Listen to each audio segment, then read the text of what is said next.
มาไกลเตือไปเนาะแต่ว่าท่านในหอดเกลือมันจะเถื่อตอนนี้เขาก็ประมาณอยู่ประมาณ4-5 ลักเลยคุณผู้ชม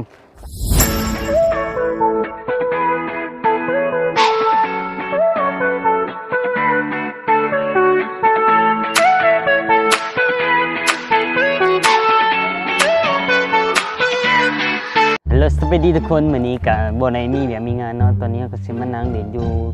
กระเถากระเทียงเนาะตอนนี้ก็มีอันนี้ก็จะคล้องกระเทียงเนาะที่เฮาหับเสิร์นมาเนาะสวัสดีกันดิ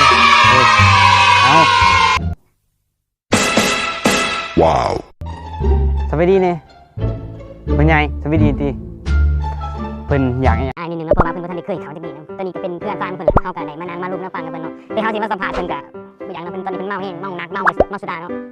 เฮาก็เลยมานั่งเล่นอยู่กันเป็นประมาณจนได้ก็ได้ย่างเนื้อเพราะว่าเฮามานั่งเล่นเพิ่นเมาแวเล่นเพิ่นมานั่งเล่นเพิ่นเมาแวเล่นเพิ่น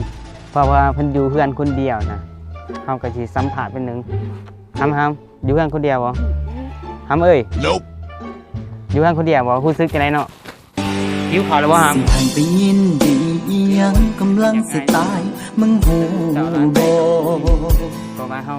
บ่ได้สนมือสั่นวันเดือไผสิมีแห้งก็สร้างทอคันมักคลิปนี้อย่าลืมกดไลค์นะครับกดติดตามกดแชร์เพื่อเป็นกำลังใจมาทำหน่อยเนาะกำลังสิย่างเมื่อเนาะเฮาก็สิพี่น้ำเพิ่นน่ะแล้วก็ย่างกดเรื่อยๆว่าสิเป็นจังไดเนาะถ้าเบิ่งกันเนาะแล้วบ่นี่สิเมื่อแล้วบ่ มาแล้ว เพื่อนอยู่ที่ไสอยู่ถึง อยู่เรื่องบ่ นี่เขาว่าพี่ประสาทครับ พี่ประสาทครับเพื่อนน้องนี่เด้อครับ